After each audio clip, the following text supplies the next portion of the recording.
오늘은 이 책의 작가님이 가장 추천해 주셨고 여러분들께서 가장 또 함께 읽고 싶다라고 공동으로 추천해 주셨던 바로 5장입니다. 네. 5장 엄마가 단단해야 아이를 붙잡을 수 있다. 지금 시작하겠습니다. 네. 33번째 이야기. 아이가 흔들려도 엄마는 단단하게. 도종환 시인이 말했다.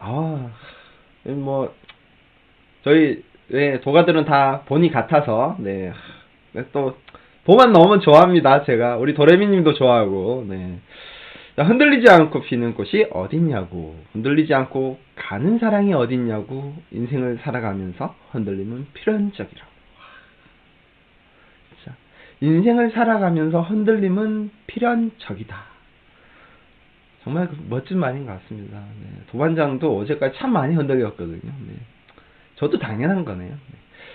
방황하는 사춘기 시절에도 흔들리고 진취적으로 사회생활을 하며 인생을 꾸려가는 2030 시기에도 흔들리며 인생의 쓴맛, 단맛을 보며 어느덧 중년이 되어버린 4050들도 이제는 더 이상 시련이 있겠냐 싶은 60세 이상도 흔들립니다.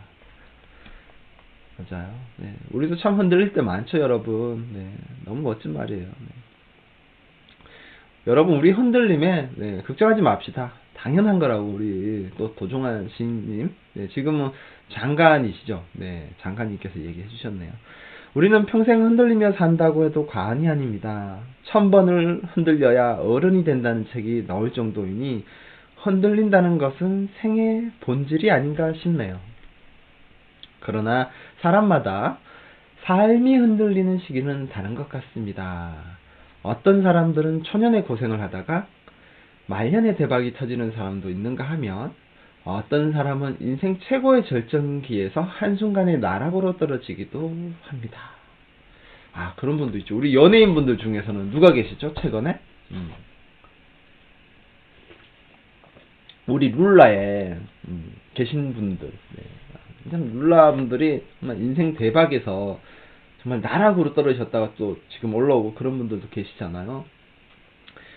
인생은 흔들리는 시련의 순간에도 자신의 힘을 믿고 긍정적으로 상황을 개척해 나간다면 정말 멋진 어른이 될 수 있습니다.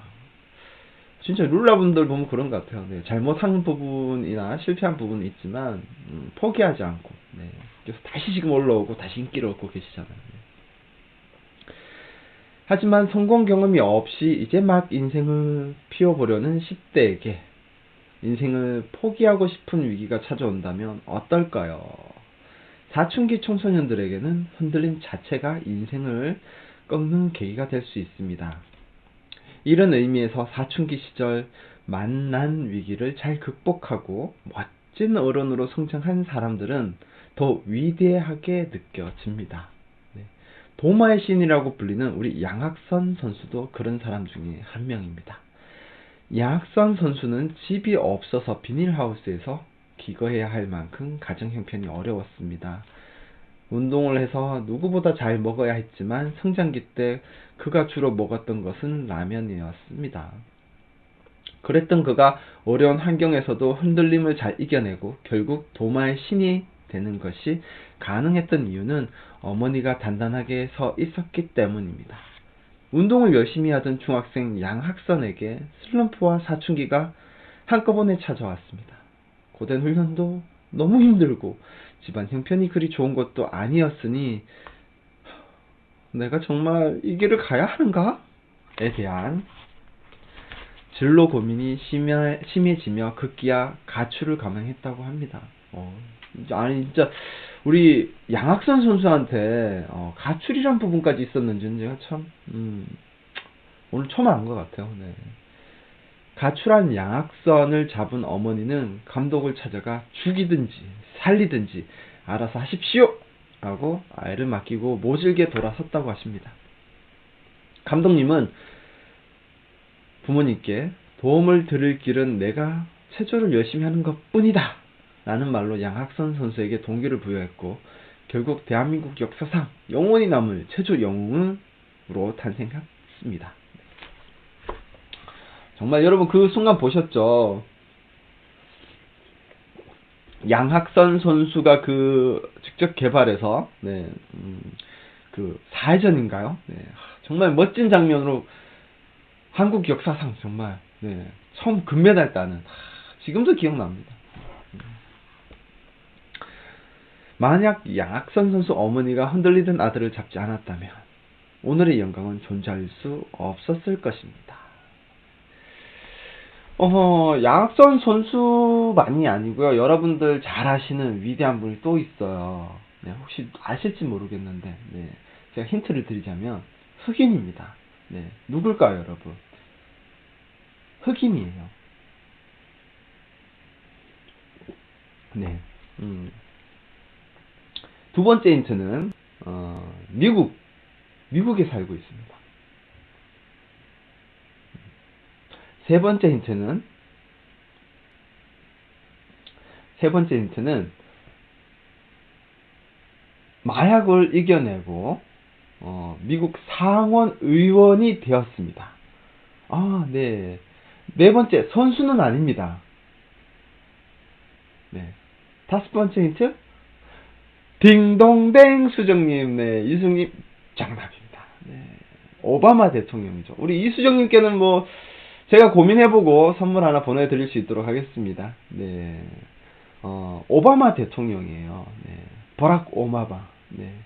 이 버락 오바마 대통령이 미국 사회에서 흑인이었기 때문에, 그리고 부모님의 가정 불화 등으로 마약을 손댔었고요. 네.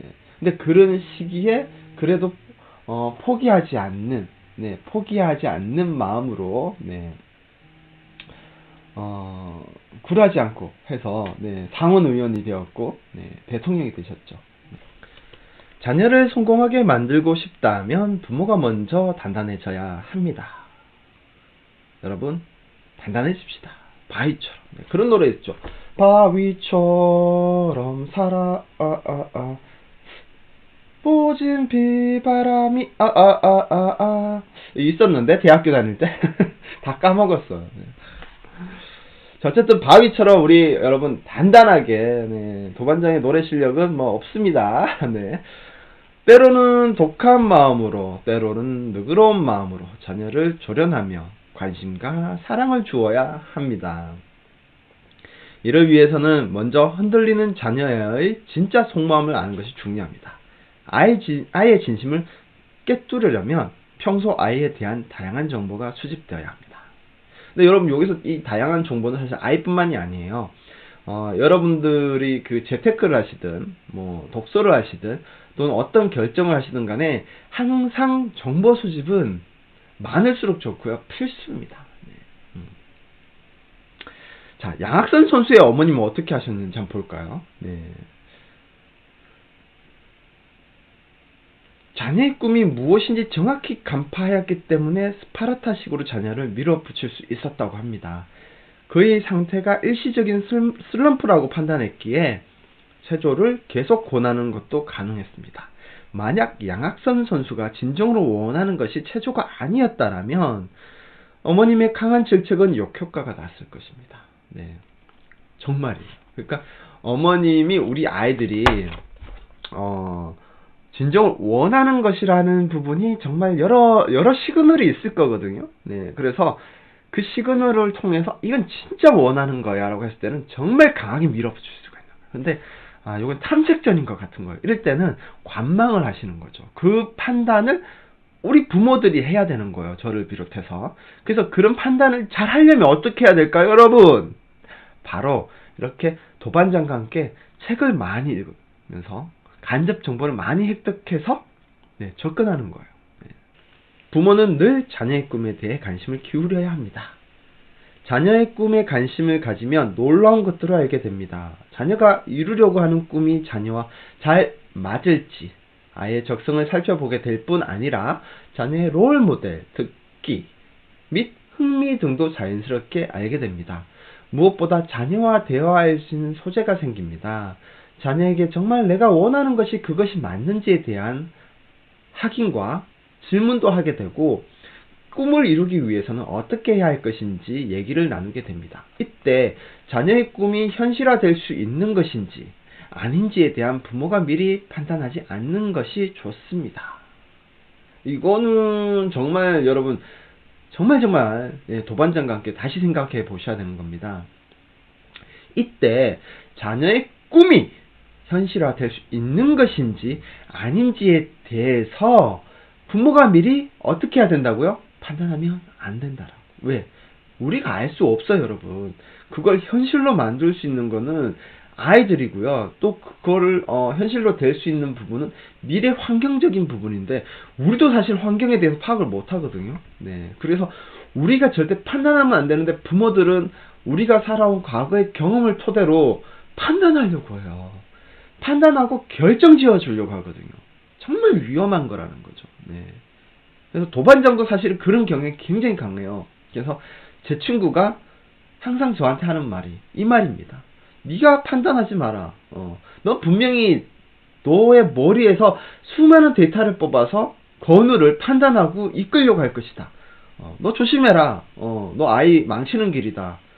아니 나 그럴 생각 없는데? 아니 내가 살아온 거로 너를 봤을 때는 넌 그런 친구야라고. 네. 항상 저한테 경계 메시지를 주거든요. 제가 여러분께 그런 메시지를 드리고 싶어요.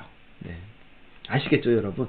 우리 서로 판단하지 말고 다만 지켜보되 걱정이 되니까 의논합시다 여러분. 아시겠죠? 네. 그 성격으로 어떻게 수의사가 되겠니? 먼저 공부나 하렴.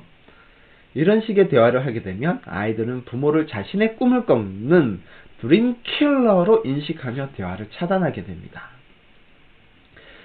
부모님들은 자녀에게 많은 관심을 보인다고 생각하지만 아이들은 부모가 자신에게 관심이 없다고 생각하는 경향이 큽니다. 부모와 자녀가 동상이몽이 되는 이유는 무엇일까요? 바로 관심의 대상이 다르기 때문이라고 하네요. 네.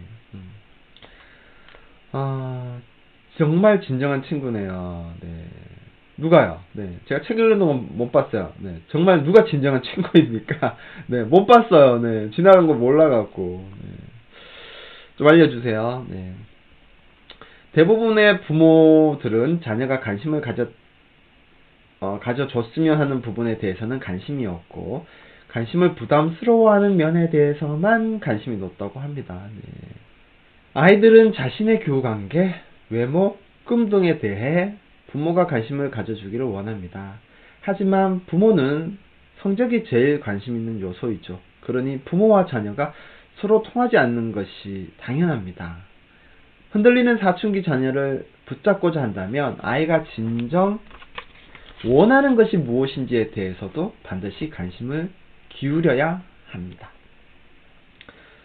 희은쌤의 토닥토닥 한마디. 유튜브가 되겠다, 래퍼가 되겠다. 아이들의 꿈은 시대의 흐름을 따라 변하고 있습니다. 물론 여전히 공무원이라는 직업이 우선순위를 차지하고 있지만은요. 자식을 이기는 부모는 없다는 말도 있지만 일부 부모님들은 여전히 자식을 이기려고 하십니다. 부모가 자식을 이기려고 하는 순간 비극은 시작됩니다. 부모가 살던 시대와 앞으로 자녀들이 살아갈 시대는 같지 않습니다. 부모의 기준으로 아이를 평가하고 인도하려 하다 보면 훗날 원망을 가득 듣게 될 수도 있습니다. 아이가 자신의 희망과 선택에 대해 책임을 질 수 있도록 허용해 주세요. 설사 실패한다 하더라도 그것은 시련일 뿐 실패가 아닙니다. 아이들이 그 속에서 또 새로운 것을 배우고 새로운 길을 찾으려고 노력하는 것이니까요.